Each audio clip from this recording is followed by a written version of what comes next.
People say, well, what does it bring to the community? It brings in economic impact on the community, estimated by the Convention and Visitors Bureau, is somewhere between 5.5 and $8.4 million during Hotter Than Hell 100 week. That's the money that people come into town spend, and that will roll in the economy a couple times. Yeah. So that's pretty significant. Yeah. It also brings in about $1.1 to $1.2 million in tax revenue.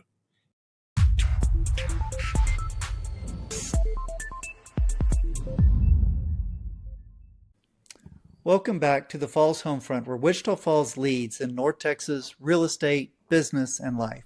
I'm Tim Lockhart, and today's conversation is about something that has become a major part of Wichita Falls' identity, not just locally, but nationally and internationally.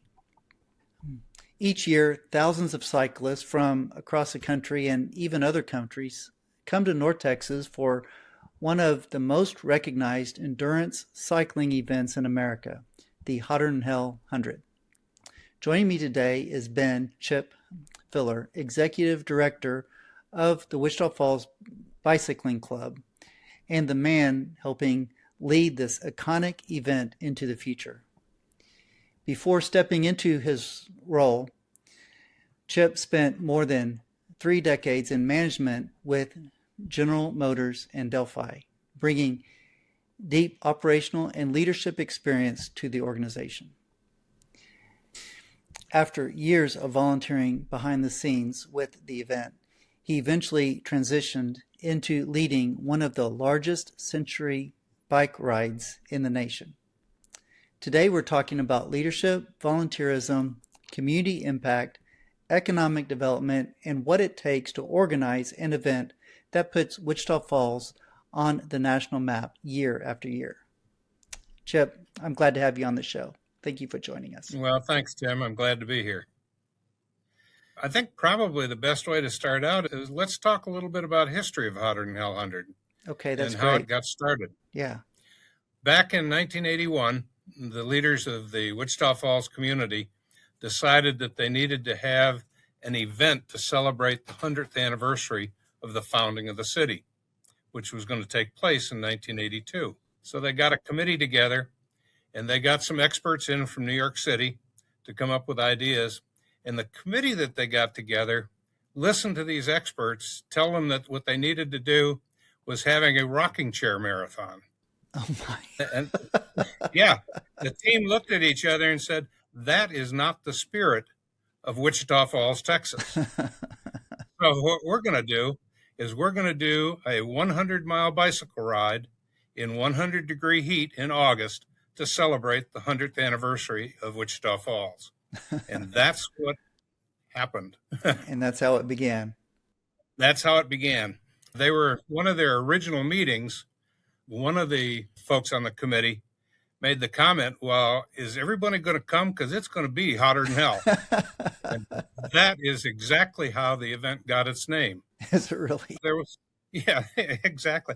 There was a little bit of pushback from some of the Baptist churches in town when it first came, but I think over the years, people have accepted the fact that calling it Hotter Than Hell 100 is not bad. Right. That it is, in fact, good.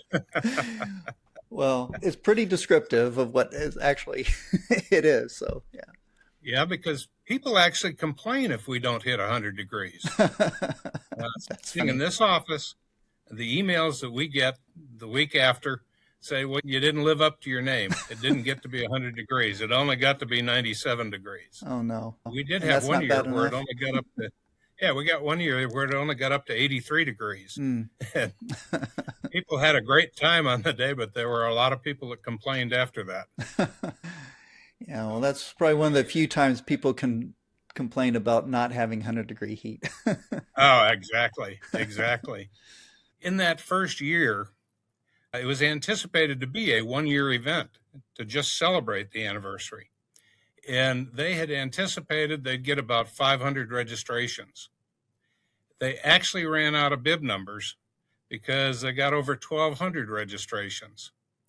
And they went out and they bought those 8-inch white paper plates, and they put bib numbers on there to get up to 1,200, and I think it was 1,206 or something like that. Oh, wow. So we have photographs of people riding with paper plates for bib numbers that first year. Well, that's a good problem to have. Yeah, yeah. We don't have that problem anymore. We have bib numbers for everybody that comes. Yes. But after the event, they sat down, and of course, Roby Christie is the founder of the event. And the committee sat down, and Roby says, well, what are we going to do next year? And somebody said, well, I thought it was a one-year event. And that's how it just continued. This is the 45th anniversary of Hotter Than Hell 100. Wow, 45 years. That's great. Yeah. Yeah, this will be the 45th annual ride. And registration slowly climbed. I started volunteering back when I moved to town in 1989. Right. And I worked on routes and roads, and then I worked on rest stops. And it's a great community organization because there are about 140 people on the steering committee. And those people they start meeting in the end of April, and they meet through the summer to make sure that everything is in place for the event. Yes. The event moves anywhere from August 22nd to August 29th because it is always 9 days before Labor Day. Oh, okay. And that's something that's important because people say, well, isn't it always the last weekend in August? No, it isn't. It is always 9 days before Labor Day. Interesting. That sometimes causes some confusion for folks. Right. So we try to publish on the website the following years what the timing is going to be and when it's going to be. Okay, that's good. How did you get started with volunteering? Well, I was out at Delphi. At the time, it was AC Sparkplug. Yes. And one of the engineers in the plant said, didn't you used to volunteer with the Greater Milwaukee Triathlon? And I said, yeah, I was the assistant race director up there. And so they introduced me to Roby Christie. And when you meet Roby Christie and he asks if you'd like to join the group, the only real answer is yes for Roby. Right. And so I started working on routes and then did that for, three years. And then I moved over and started working on rest stops and then worked on rest stops until I retired from Delphi, which was in 2007. Okay. And Roby approached me and said, would you be interested in being executive director? And that's not quite what he said. He said, didn't you once say you wanted to be executive director? And I said, no, Roby, what I told you, when you retired as postmaster, he took over as executive director. Okay. And I said, Roby, that is just the cat's ass job for a retiree. And I hope when I retire, I find something like it. He said, well, you need to fill out an application. And so I did, and I took over January 1st of 2008 as the executive director. Okay. And I've had a great time ever since. We have probably the best group of volunteers on the Hotter Than Hell steering committee. We're now at 144 people on the steering committee. Everybody on the steering committee is part of a team of at least two that has a specific responsibility that they work on through the year and then through Hotter Than Hell week. Okay. Yes. We hand out somewhere between 3,000 and 3,400 volunteer T-shirts every year. And that's for everybody that volunteers, whether it's at a rest stop, in registration rooms, in cleanup, in setup. Everybody that volunteers gets a T-shirt. And that helps us kind of keep an idea of how many people we have volunteering throughout. Right. Yeah, it's a big community event. It's like the whole community comes together during that week. And and it does belong to the community. We had an organization, it was actually before I took over, but came up and they asked Roby if they could buy the event. Really? And he said, no, you can't buy the event because you can't move it from here. They wanted to take it to the Metroplex. Oh, really? Yeah. And he said it wouldn't work because it belongs to the community. It does not belong to Wichita Falls Bicycling Club. Right. It belongs to the community. Yeah, it absolutely does. Yeah, and it draws in people from all over. What have the numbers grown to now? Well, last year was a low year, okay? The cycling event industry kind of cycles, and it goes from lows to highs to lows to highs. And we have been as high as 12,448 riders or registrations. Right. Last year, our total registration was 7,560. Okay. Yeah. This year, we're targeting 9,000 Okay. registration. Yeah. And people come from all over the United States and even other countries. Yeah, usually we have registrations from at least one person, but we have registrations from 40 of 50 states almost every year. And we usually have registrations from 5 or 6, I can remember as high as 8 foreign countries. And it's kind of interesting because a lot of the foreign registrations are people that first rode their first Hotter Than Hell 100 when they were stationed out at Shepherd Air Force Base. Yeah, it's pretty And interesting. so they got introduced to it when they were here in town for military training. Yeah. And then they come back. And we've got a couple of folks that come back year after year Right. from Yeah. England. Yeah. Working at some of the rest stops, I've met people from Australia and other countries. Yeah, Palau, New Guinea. We've got somebody that comes up occasionally from there. We've had them from Italy, from Greece. We've had them from Venezuela, just all over. It's really kind of fun at the end of the year to go through the registration system and just take a look at it and say, well, where'd everybody come from this year? We do that not every year, but every once in a while, like every third year. Yeah. Yeah, no, it's neat to see all the people that come from all over to come here to Wichita Falls to participate in this race. And it's more than just a bicycle endurance race now. It has grown. It has grown significantly. And it's kind of diversified as cyclists have diversified. We started out, and it was the endurance rides on Saturday morning. And we still let you do either 100 mile, 75 mile, 100K, 50 mile, 25 mile, or a 10K that we have for the families with kids. Okay. Yes. So that endurance ride is still a big event on Saturday morning. But Hotter Than Hell week actually starts on Thursday when the consumer show and registration opens up. And that's open Thursday afternoon and evening. Then Friday, starting at like 7:30 in the morning, we have mountain bike races on the off-road Wichita Trail. And that has grown significantly because we race all categories of mountain bikes, category 1, 2, 3, 5, and seniors. We have electric bikes on mountain bikes. Really? And we have juniors. Yeah. With little kids. Yeah, with kids up to 12, 9 to 12. And then we have a Rugrats race on the mountain bike day. Oh, really? So Friday is focused on mountain bikes. Friday evening, this year we're going to have a full set of Criterium races for the pros, category 1, 2, 3, 4, and 5. That'll start probably about 3:30 in the afternoon. Okay. And those will start and finish at the east steps of the Coliseum. That is a great spectator event. Yeah. For anybody from the community that isn't interested in riding but is interested in coming down and being part of it, it's all free. Just come on down, see the Finish Line Village, and go to the east steps of the Coliseum Friday afternoon late and watch the races. Some people call it mayhem on wheels. Oh, really? But So for it's people that amazing. might not be so familiar with the cycling community, what is this? Criterium race is a group of folks. It can be 20 people, it can be up to 35, 45 people racing on a 1 mile figure eight. Okay, with right-hand turns. The Criterium racing is really focused at those folks that they're not here for a fun ride. They're here for some serious racing ride. There are categories, including the pros, the people that actually get paid to cycle. Then category 1 and 2 are the top amateur categories.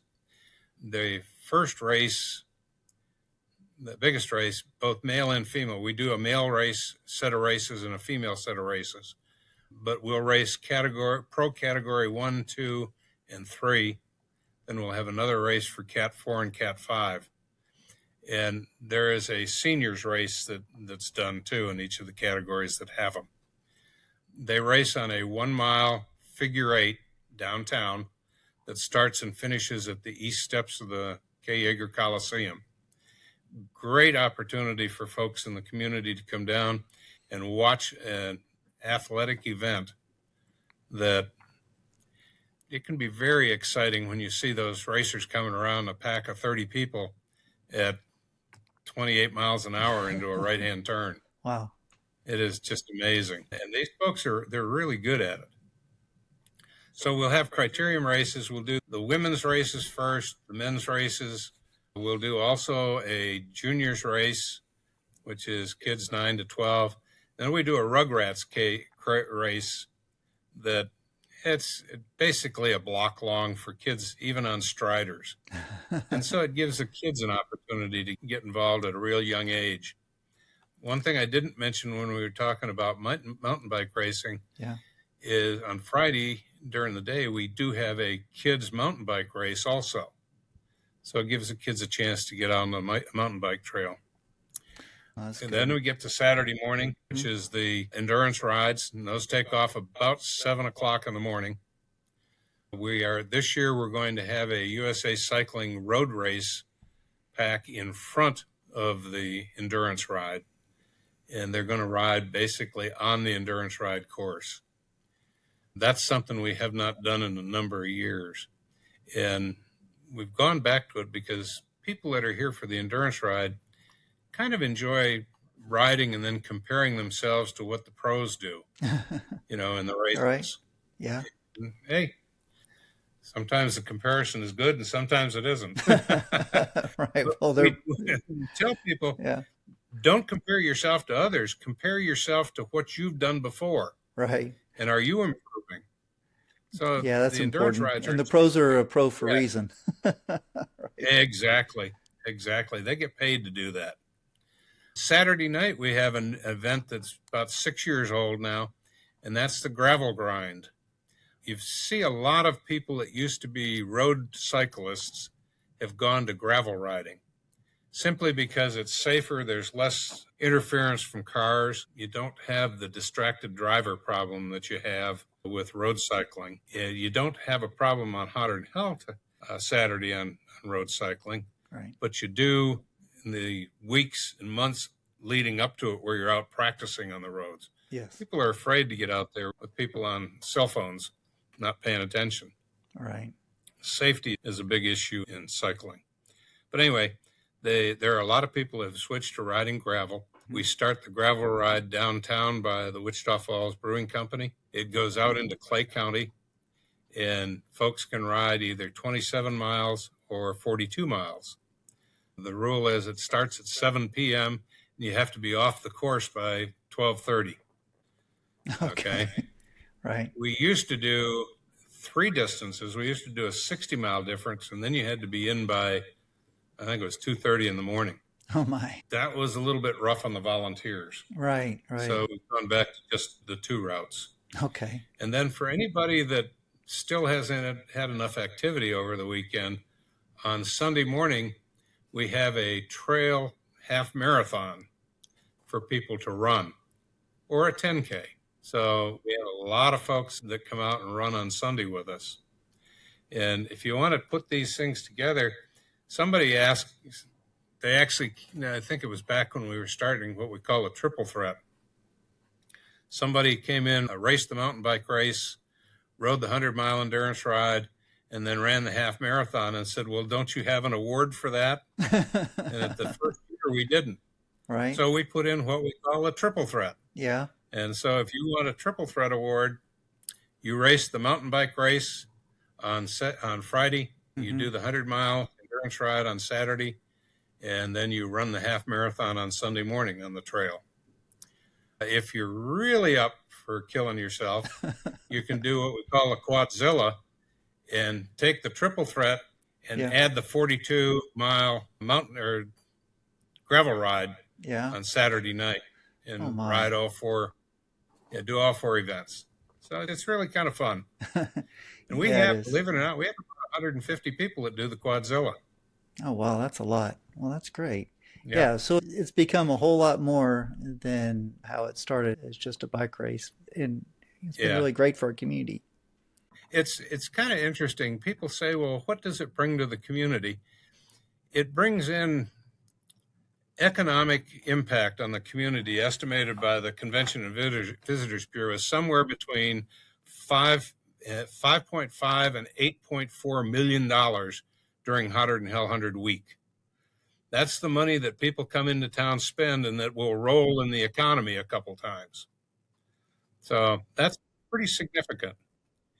It also brings in about $1.1 to $1.2 million in tax revenue in the area, whether it's sales taxes for what people spend or hotel motel tax. Okay.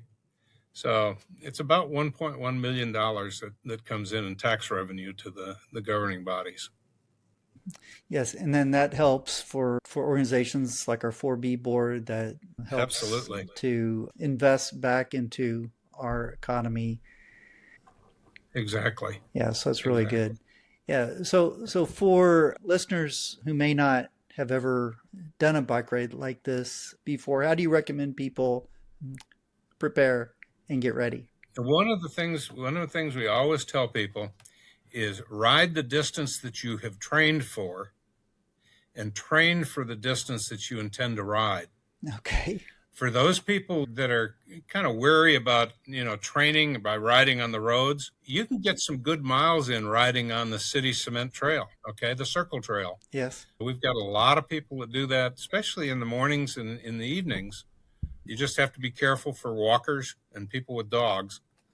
But there are a lot of folks that ride their training miles on the city circle trail. The other thing you kind of recommend is getting with the groups that ride. There are groups that ride from Barron's Landing.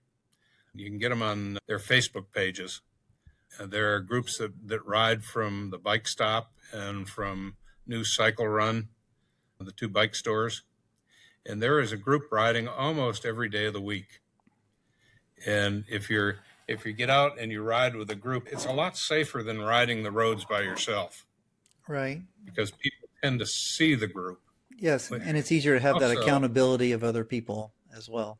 Exactly. We also make sure to recommend to people that, again, safety is primary. Make sure you have headlights and taillights, no matter what time of day or evening you're going to ride, because that helps people see you. And the brighter your lights, the better off you are. Yeah. We do still have accidents, and I think folks in the community are aware that we've had, five people have been killed in the last year. Yeah, that's year and a half terrible in the area, and that's awful. Yeah. Most of it is inattentive driving, but we as cyclists need to make sure that we are riding safely so that we don't put ourselves at risk. Right. Yeah. So there's also a new website, .org. How's this new digital platform helping? Well, we've always had the website at hh100.org, but with the help of folks from Hager Communications, they've come on board this year to help us regenerate the excitement in Hotter Than Hell and get us back to the 10,000 registrations per year. And one of the first things they did was, let's make that website so it is digitally mobile capable. You could do real good on the website for the past few years if you were on a laptop. It was real easy to navigate, but it was not easy to navigate if you were on your mobile phone.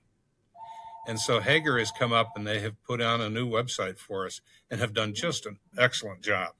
Oh, that's great. It's amazing. Easy to find things. I give them all the credit in the world. And hopefully in the end of next week, we will have the Hotter Than Hell store back up on the website.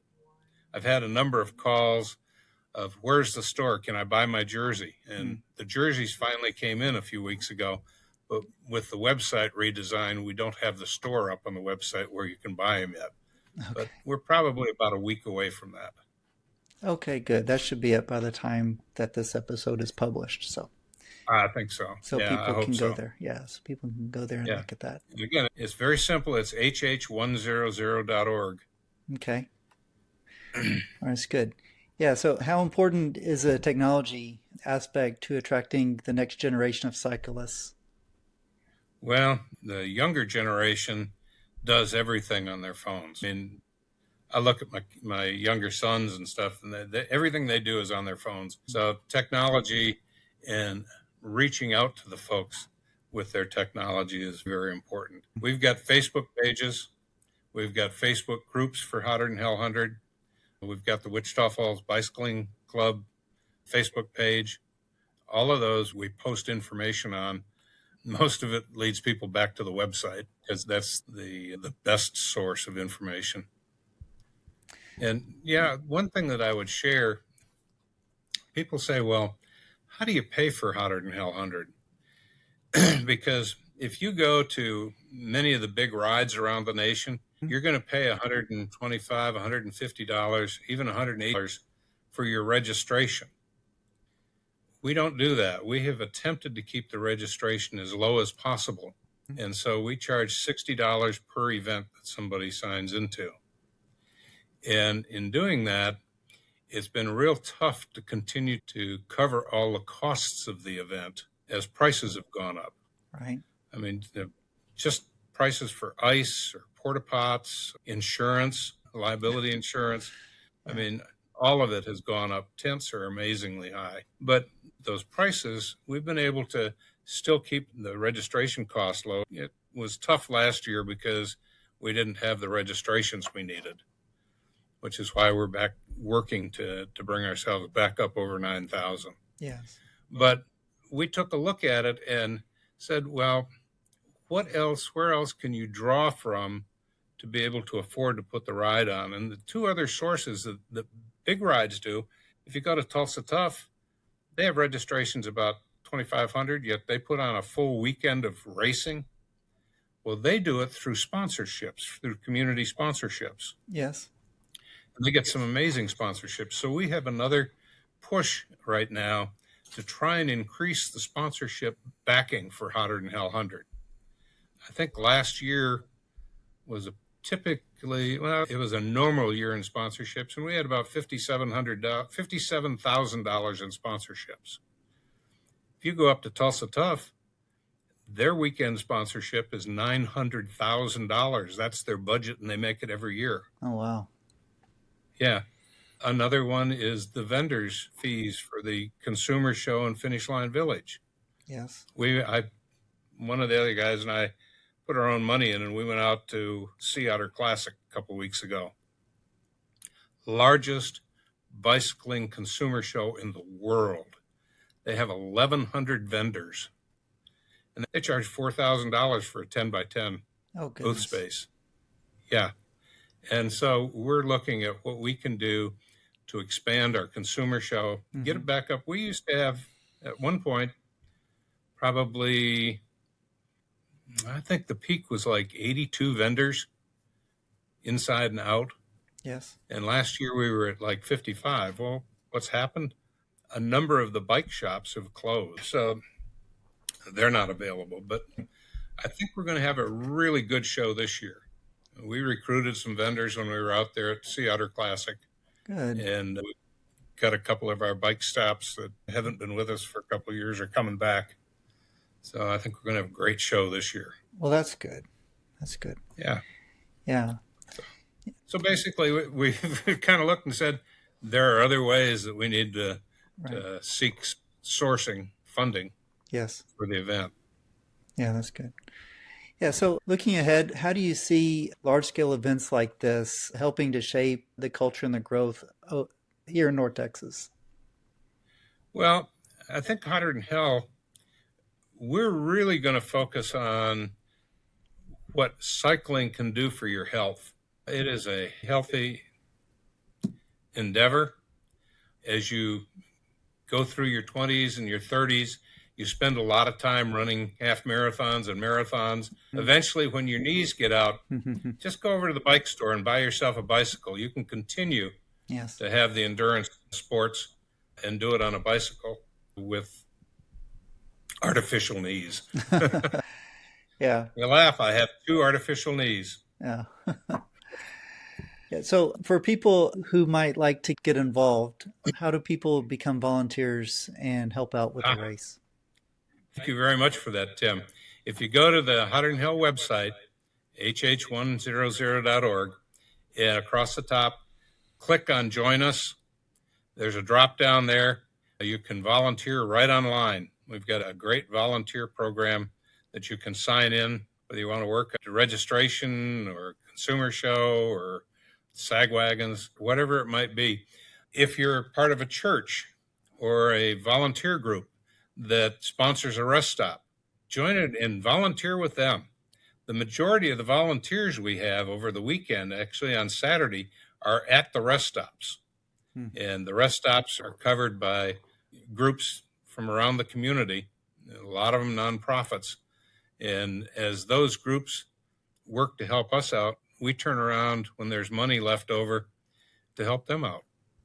So we've donated, I started keeping track when I came on board as executive director, and we've donated to other nonprofits since 2008 through 2024 over $1.4 million. Yeah, it is just amazing. I was sitting talking with Corey Edmondson from United Regional, and just in the last 10 years, we've donated over $567,000 to Children's Miracle Network. Yeah, so thanks for coming on. This conversation has been great. Just learning the story behind Modern Hell, how it became an event and how it's grown.